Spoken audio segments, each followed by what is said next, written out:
All right. Welcome to the third episode of Workforce Unfiltered.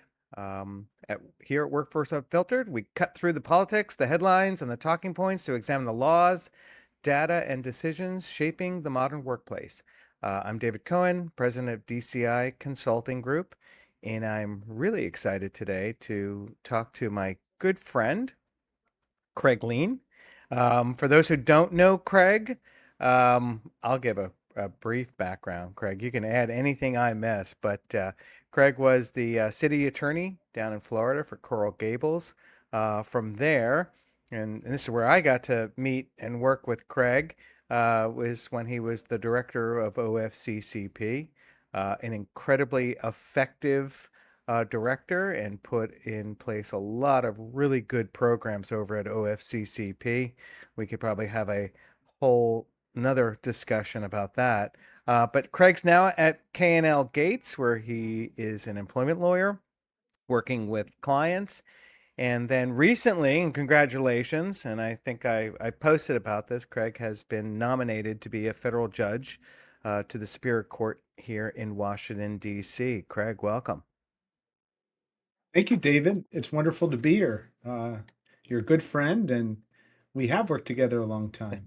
And so, both when I was at OFCCP, when we would often discuss the big issues before OFCCP. You were one of the, if I may say, one of the leading um, people in the OFCCP world. With all the work you did with your clients and customers, and then also with the Institute for Workplace Equality and other work you did. And then once I left OFCCP, I've been faculty on Institute, and Yeah. we've collaborated on a number of things and worked together. And always enjoy talking to you.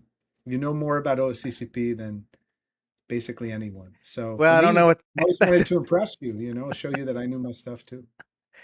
Yeah, it's always been fun, and Craig and I get together and we go for runs and we chat Sure. and we talk about a whole host of things. And I said to Craig the other day, I said, Craig, we got to talk about this new executive order, and I think that you may have some insight and knowledge. So that's what we're going to talk about today. We're gonna talk about the new executive order that was released in March, Executive Order 14398, which is focusing on racially discriminatory DEI practices for federal contractors and subcontractors. So, Craig, let's get in it. Um, I think we were both a little surprised by Executive Order 14398. I mean, it seemed to come out of nowhere, at least from my standpoint, because we had Executive Order 14173 in January that revoked 11246 and was attempting to kind of address, at that time, using this term illegal DEI. It looks like we're moving off of illegal DEI to racially discriminatory DEI. But Craig, I'll ask you the question, right? 14398, what's the purpose of it and what's the administration trying to accomplish that's different than 14173? Yes. So I think there's a few goals here that are different than 14173. I think in part it's also about prosecutorial discretion and how the False Claims Act is going to be used and DOJ's role.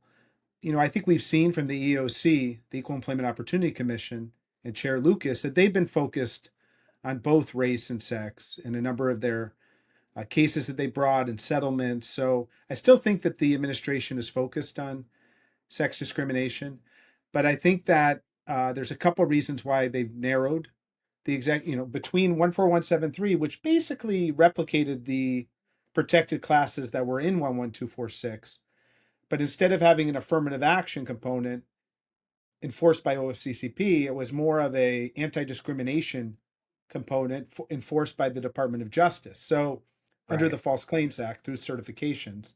So, but in many ways, it was sort of parallel to 11246 in that it had the same protected classes. I think the issue that happened was the administration, in terms of sex discrimination, has taken, there's some complications with that because they have indicated that there should be certain intimate spaces, bathroom related spaces where you do separate based on sex. And I think that there's some complications with it. They've taken a more nuanced position to some extent than I think 14173 originally said on that. And I think also their main focus with DEI has been largely on race, ethnicity, discrimination.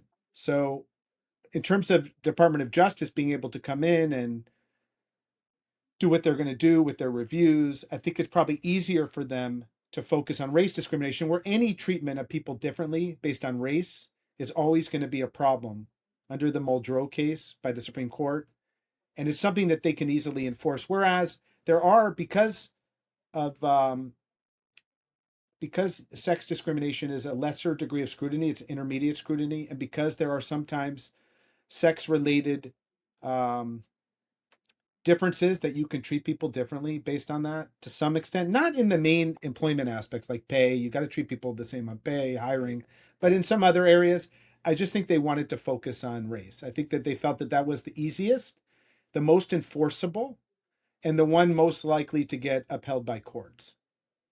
Yeah, so I think you raise a good point, right? And we spent some time with Andrea Lucas last week, and I asked Andrea the question. I said, this new executive order is just focused on race, ethnicity.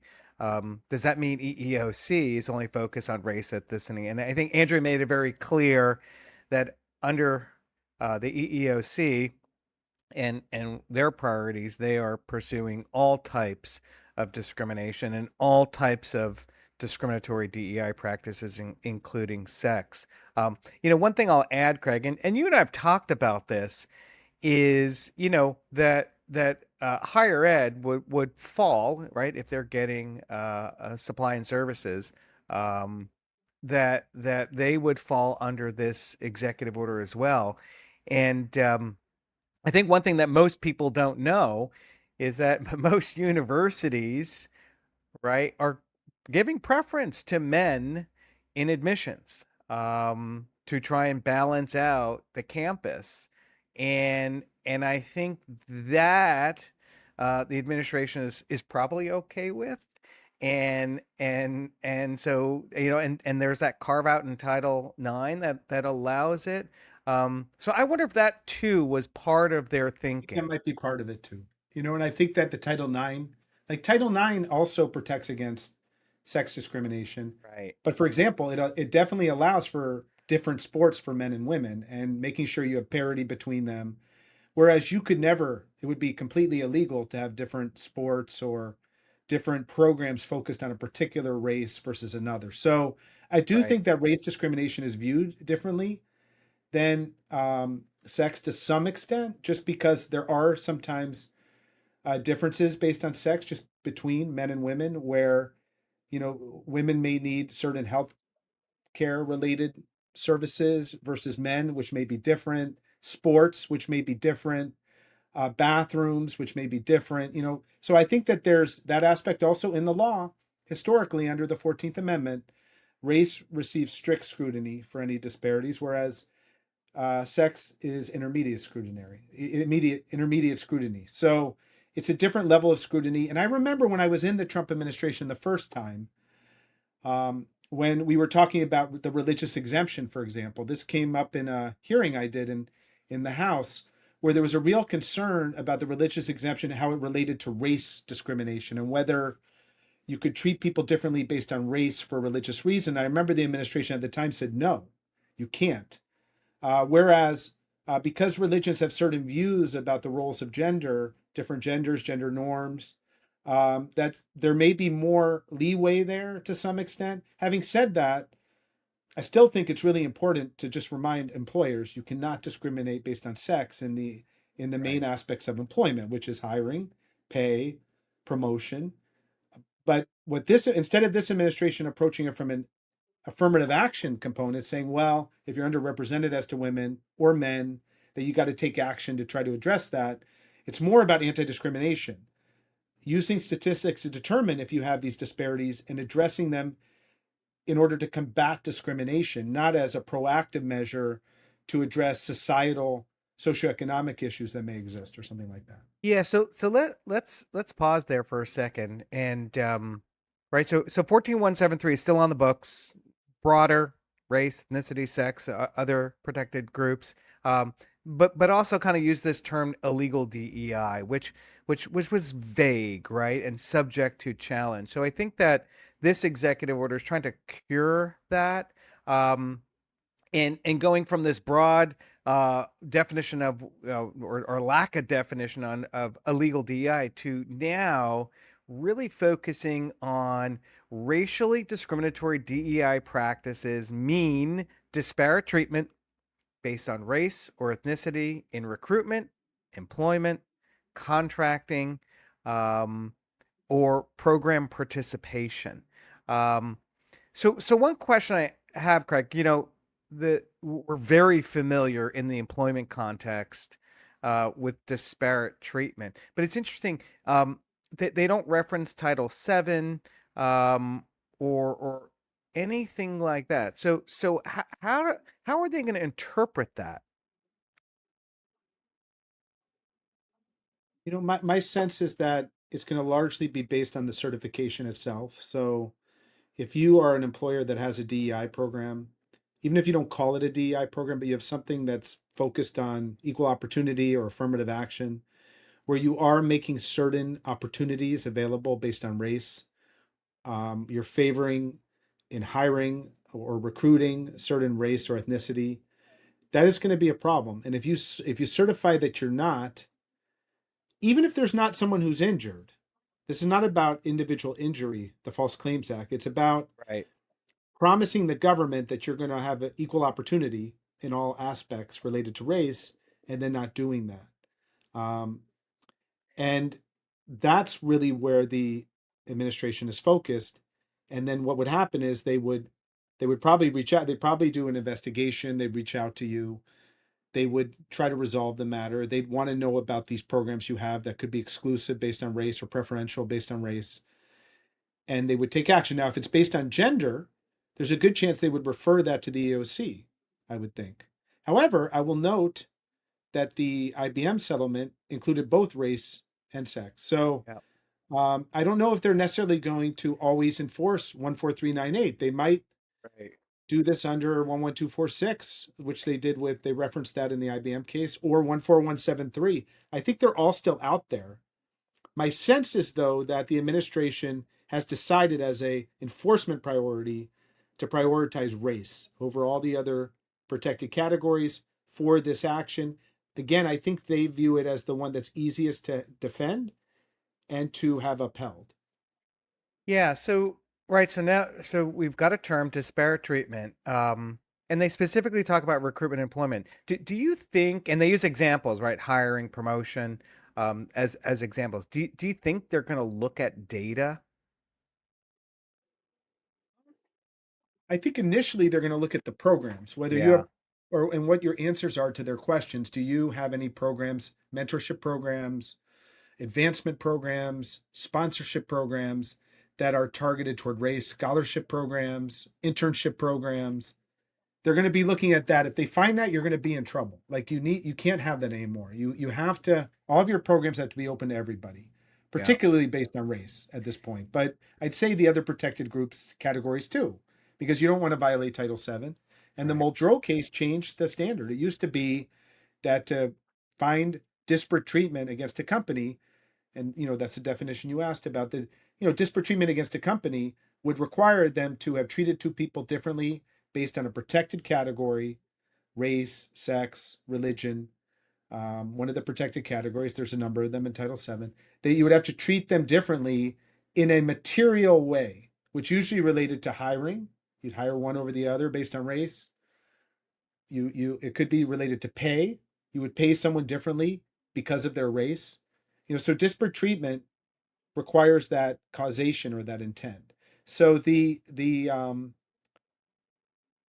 that's sort of their approach. Now, will they use statistics? Because one thing that we know from the OFCCP world is that a lot of times when you're looking at lots of people instead of just one, Right. but you're looking at a policy and how that affects lots of people, and you can show a disparity in hiring or in pay to 2 standard deviations, which is the typical number that's used in the case law. It says 2 or 3, but standard deviations, but largely it's been viewed as 2 from economists, IO psychologists like yourself.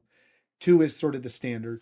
That you can infer that if it's to that extent, it's not based on random chance, and that is because of that particular reason, race, being an illegal reason to treat people differently, and you can infer that it was intentional if it was over 2 standard deviations. So yeah, I think if they really want to, particularly if they're going to start creating a class of victims, people that have been harmed, they're going to have to do that.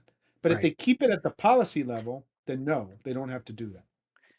Yeah, and we'll get into how are they going to implement this. And before I get into that though, I think one question I have, and I Oh, think David, can I say one more thing before you ask yeah, me this? You had asked me and I didn't fully answer. Yes, I think that the standard for disparate treatment will be Title VII. yeah, I But agree.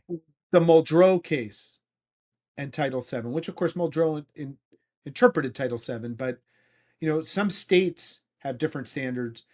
It would be any difference, treating people differently in terms of their eligibility for programs. So it's beyond just hiring and pay, which are typically are material, but it would be any opportunity that an employer is offering. If they do it based on race or sex, that's going to be a problem. And under this 14398, it would be race. If it's based on race, color, or ethnicity, it's going to be a big problem for them. They can't do that because then anyone that's been denied that opportunity will be able to go to the Department of Justice as a whistleblower or as a relator, they're called under the False Claims Act. They'd be able to go and make this claim. And frankly, any party looking at your website, if they see, doesn't even have to be an employee or a customer. It could be An anybody applicant. looking at a website, applicant. It could Yep. just be a member of the public looking at the website, and they see that there's something that you have that's only open based on race to a particular race or ethnicity, or it excludes a particular race or ethnicity. That will be a problem. Like you need to make sure that's why compliance is so important. But I would go further to say you also should have an anti-discrimination program, probably beyond 14398. I would do it based on 14173. I would have an anti-discrimination program where you're making sure that you don't have barriers to employment using statistical analysis, looking at representation in your workforce, making sure that if there's underrepresentation, that it's not because of some discrimination that's occurring, looking at pay, compensation, making sure that there's not disparities. Because I'll tell you, we don't know where this is going to go. If they could eventually start using um, statistics, and frankly, plaintiffs' lawyers could be bringing, alerting DOJ if they're going to bring a claim saying, "Oh, you're not complying with anti-discrimination law," and down the line, and if as administrations change over time, other They could administrations may come and take a totally different perspective, but keep the regulation, keep the requirements. So this is something you have to be careful. Well, I mean, look, I think employers are caught between a rock and a hard place on this. Look at IBM, for example. They settled for $17 million, and then a group of black executives have sued for wrongful termination because they're alleging that they got terminated because of the rollback of the DEI programs. But one question I have about the executive order, curious your thoughts on this. That I think it may be vulnerable to a legal challenge. Not all of it, because I think they cured a lot of the vagueness. But this allocation or deployment of an entity's resources, that seems like it could be a First Amendment violation. Do you think that that's going to get challenged? It's hard to say. I mean, to me, I think what the way they've addressed the First Amendment is through the definition of disparate treatment. Before in 14173, it was based on the idea that you cannot have a DEI program that violates federal anti-discrimination law. So the way that they said that satisfied the First Amendment is because of the violation of federal anti-discrimination law, which is defined in case law related to different statutes like Title VII or the ADA. That was debated. Different courts took different perspectives on that. Largely, 14173 survived review, and there were some exceptions, but largely it survived review. I think with 14398, the tying of it to disparate treatment, without, I think that, without determining that, I think the administration's position would be that disparate treatment definition is the Title VII definition, as we just discussed. And so that, that's action, that's not speech. So if you're actually treating people differently in a material way, but materials change now. Remember, material would be any sort of so there'd be two ways this would come up. One, if you have a work environment where someone is being spoken about in a negative way because of their race, and it rises to the level of harassment or a hostile work environment, that's not treated as speech anymore. That's treated as action. And so that's something that can be regulated under the civil rights laws. And then the second area would be if you as an employer are you have a like one of these programs we talked about and you don't make it available for everyone based on protected status. So everyone in a protected status would have the ability to participate. And it's important to remind people that, being white is considered to be a protected class, just as much as being black or being Hispanic. It's race. Race is the protected class, and same with sex. Sex is the protected class. Male, female, they're all protected. So the point is that the employer needs to make these programs available to both. Even, and here's the difference with affirmative action. It used to be that, let's say you were underrepresented as to women in executive level positions, which a lot of industries are. You might have some programs that were focused on gender, on sex, on women, trying to advance them in the workplace. The position that the administration has taken with 14173 is that, and also under Title VII, is that those programs have to be available to men too, even if they don't participate in them. They have to be made available to men. You have to open them up, which is what you should do then as a matter of compliance. 14398, it would be based on race. Now, most organizations do not have programs that exclude based on race. They were more common based on sex. Nonetheless, there in the past, under affirmative action, there was recruiting that was focused based on race, outreach and recruitment toward particular race or ethnicity. This administration's view is that you can't do that anymore. You would have to, now look, if you're not recruiting a certain race or ethnicity, you would then have to recruit them, of course, because you would be discriminating against them. But you would need to do outreach to all race and ethnicities. I think that's the position they would take. Yeah. Okay. So 14398, right? Racially discriminatory DEI practices. It's now being stuffed into your contracts by all the federal agencies that this is a clause that you are going to agree to. And then you also now have to put this clause, we call it the flow down clause, for your subcontractors. Craig, what's interesting about, and we're going to talk about the enforcement of this because I think that's fascinating in a second. But the subcontractor stuff to me is amazing in that what this executive order says is if you're a prime contractor and you have a subcontractor and you know that your subcontractor is violating this order, you need to tell the contracting agency. So you need to rat on your subs if you believe that your subs are in violation. So clearly we know you have to flow down this language in your contracts, but now there seems to be an affirmative obligation to report your subs for either known or reasonably known misconduct. Um, my question to you is, and I'm not asking for legal advice, but but the question is, what does a contractor do? Do you just put the clause in and call it a day? And if you clearly if you know something and it's obvious, or do you take it a step further and affirmatively have your subs like certified to you? What are your thoughts? Yeah, so OFCCP, when they used to be more active and enforce 11246, they did not require you to vouch for your subs. So they did require you to put the clause in your subcontracts. And sometimes that would be the subject of an audit. Part of the they would look at some of your contracts, your subcontracts, to make sure that you put it in.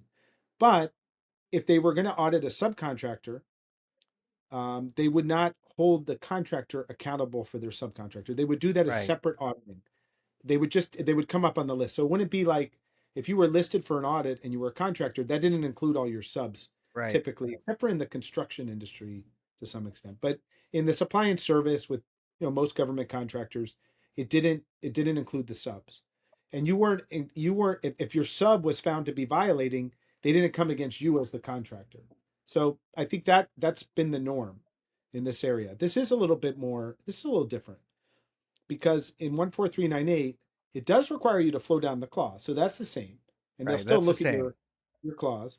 But yeah, now based on the way it's worded, we'll see if they enforce it this way or not. But at least the Right. way it's worded, they could say that if you're not making sure your subs are putting together at least some sort of program to enforce this and actually doing it in good faith, that you might be accountable. So what I've seen some entities do just in my practice is they do actually, the contractor will ask the sub to certify compliance and put that on record so that if they get audited, they can show that at the very least they asked and they got a certification, under oath, or a certification um, that could be enforceable under the False Claims Act, for example, that they then I, th- attached. I, So I I think think that that, the government expects that.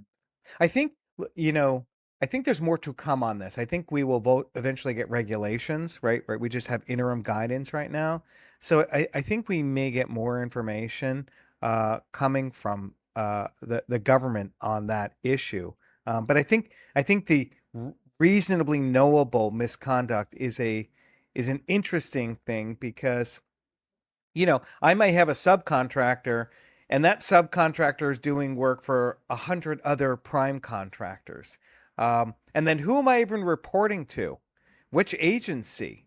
Right? It's not like there's one agency. And so let's now get to that, which I think is one of the most fascinating parts of this. It's like we're going back in history, right? Because in 65, when Johnson promulgated Executive Order 11246, it was limited to race, ethnicity, and the enforcement of this, or the auditing, if you will, back then was all the federal agencies. Each agency had to audit to ensure compliance. Right. Ultimately, in '78, Carter consolidated and said this is not efficient for both the government and contractors. Let's create the one agency to audit compliance with 11246. That was OFCCP. This administration is saying, nope, we're going back to the way we used to do it in the 60s and early 70s. We're going to give all of the federal agencies the responsibility to audit compliance. And I think there are, 6,825 proposed investigations of this. Um, it's going to be interesting. Why do you think do you think that's going to work? And do you think they'll eventually go, we need one agency to do this? I think it depends on how they enforce it. So if it's focused on sort of the public facing policies of the organization, the programs they offer, the insurance they offer, the benefits they offer, making sure that they're not treating people differently based on race and to an extent sex as well. Although again, 14173 is different than 14398, and 14398 doesn't include sex. But I think that assuming it's at that level, I think they'll largely be successful. I think the information collection is really to allow the contracting officers to ask for the certifications from contractors. I don't know how they're going to do investigations other than ask questions and have the parties respond. And in terms of enforcement, the only way I could really see enforcement happening right now, the way it's set up, is if either it's on the website, something that you have, or there's a news article about something you're doing as an organization that's exclusive based on race, or you have a whistleblower or a relator who alerts them that you have a program where you're, for example, paying people more in recruiting if they're a minority than if they're a non-minority, or something like that. or some sort of preference policy, or that you're paying. Another issue they've been focused on is diverse slates.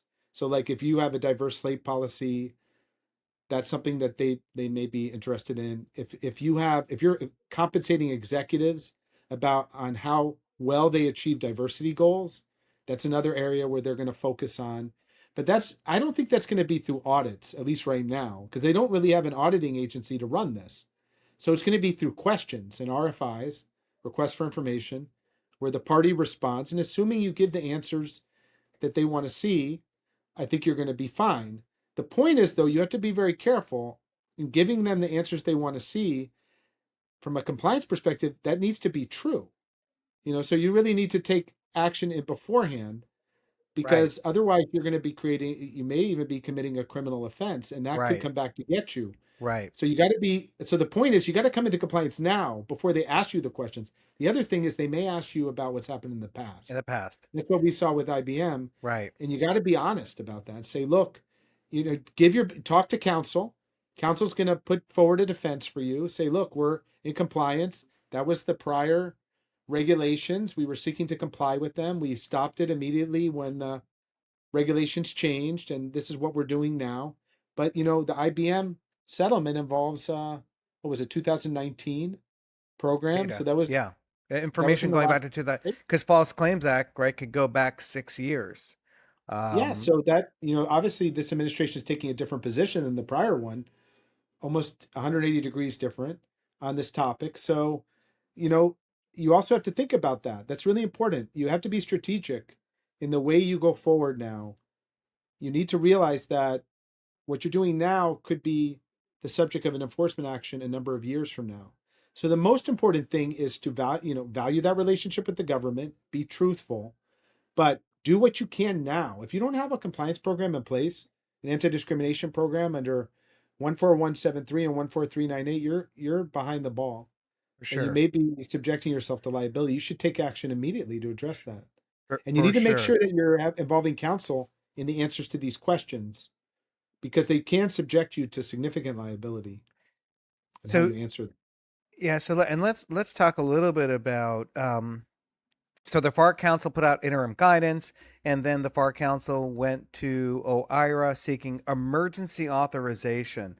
I think that kind of gives you an idea of how important this is to the White House, that they're saying we can't go through the normal process under the Paperwork Reduction Act to get an approval. We need emergency authorization to get started on these investigations right now. And so right now, right, we don't know. It's not like, when Craig, when you're at OFCCP and you were going to make changes to the request for information, you'd have a scheduling letter, an itemized listing, and a burden hours. So right now, the government's saying we don't have that yet. But what we do know is it's going to take you an hour to respond to us, which I find ridiculous. Nothing takes an hour. And then it's going to take the contracting officer or whomever is going to review it 16 hours to review what you've sent in. And the only guidance we have right now from the FAR Council is that in the interim, during this emergency authorization period, just use what EEOC has used for, let's say, a commissioner's charge, or the DOJ has used for civil investigative demand. That kind of give you an idea of the tone and texture, Mr. or Mrs. Contracting Officer, of what information you should collect. I know, Craig, you have been involved in some of these, EEOC commissioners' charges or DOJ civil investigative demands. It makes an OFCCP audit look like a walk in the park in terms of information collection. I don't know if we know. I mean, I think we already talked about it. We don't know, right, what's going to be collected. But I think contractors should be prepared, get their ducks in a row now for a potential investigation and information collection. Absolutely. I think one thing we saw this last week with the proposal to eliminate the EEO1 reporting, based on race and sex and employment. This is something that's been done for a long time. This administration, this is, in the employment field, probably their top priority, along with immigration. related controls. Um, it's been since the beginning of the administration. They're going to continue enforcing, and this is something you have to take very seriously. We'll see. Their position is that you can't treat people differently based on race or ethnicity, period. So, in employment, and so you need to make sure that your programs are aligned in doing that. At the same time, you do need to continue to have anti-discrimination programs. Right. Most discrimination in this country still happens against women and minorities. You need to continue addressing that. Or not only could you face, EOC has had a record year in terms of its recoveries. And my understanding is they're still enforcing in the race and sex area in They areas where they there's more they tradition. just settled a case last week for $5.5 million for the trucking company for failing to hire women Saw that. over like the course. I can't remember how many years it was. Um, and then, Google just settled for 50 some odd $1 million for discrimination based on blacks in hiring and career advancement and pay. So the plaintiff's bar still exists. The The plaintiff's bar still EEOC, exists. the EEOC still exists, and The Andrea state Lucas still has made exists. it clear that, hey, the only thing that's different now at the EEOC, we're not focusing on groups. We will take every charge seriously and pursue all types of discrimination. I'd say the only sort of, in terms of enforcement priorities, they've indicated that they will be looking at DEI and white employees and male employees more than in the past. So, that's something, and that's there's been a little bit of back and forth about that, but I think the important thing to note is that a lot of white males may not know that they're part of a protected class, in the past. And they are. They are. You can't discriminate based on race or sex, period. And that includes white men, and it includes women of color, and it includes Hispanic men, Asian women. So it includes all the groups, black men, black women. You can't. So you just need to be aware. You need to make sure your programs are focused on everyone. But at the same time, you do need to continue those anti-discrimination programs because there is latent liability here, David, in the sense that the way the law is written, and remember, they didn't rescind 14173 either. So It still you have exists. 14173, you have 14398. They say that if you're in violation of anti-discrimination law, which could be an ADA violation, it could be a paid discrimination violation. Federal anti-discrimination law is quite broad. So there is a lot of potential liability here for this administration or a future one to come in and say, hey, Right. wait a minute, you had a pay discrimination issue against women that was quite extensive for these 4 years. Now that we've audited you, it could be in the future. Now that we've audited you or we've seen this plaintiff's lawsuit brought against you, you violated the False Claims Act because you every year renewed that contract.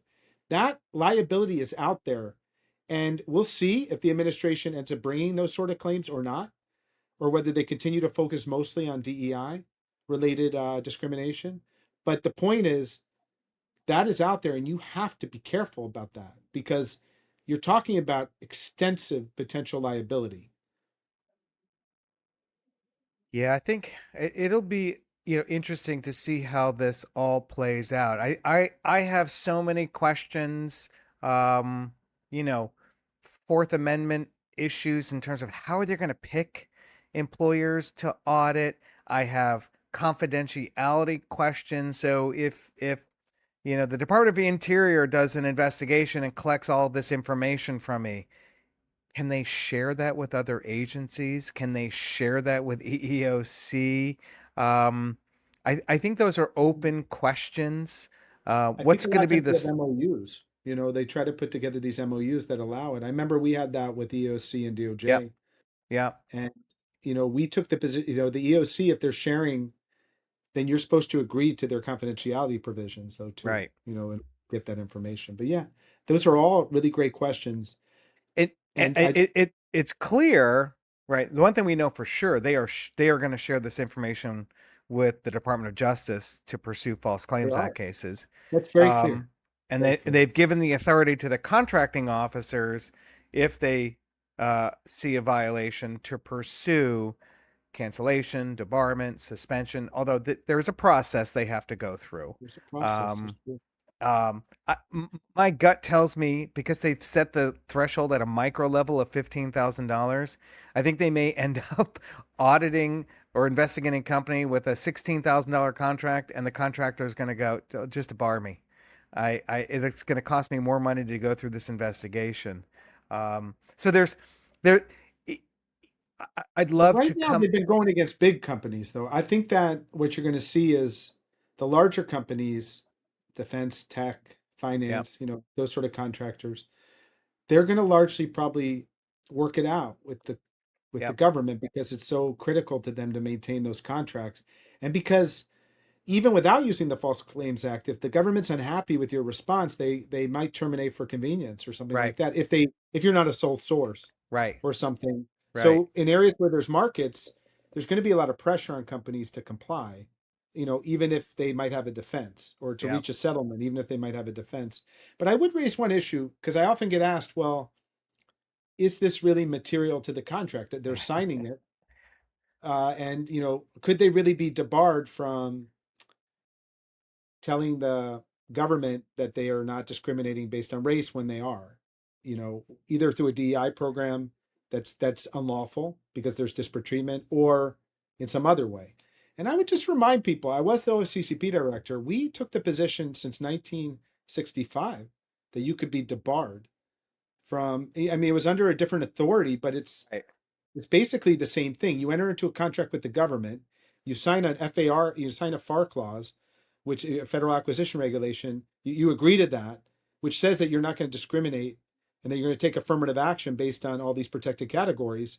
And if you violate it, you're subject to debarment. Yeah. So that's been with us a long time. So yeah, they're doing That's it not differently, new. but I don't Yep. think it's a new thing at No, all. So I that's would not not new. rely on that defense. I would be very careful about that. I would try to comply.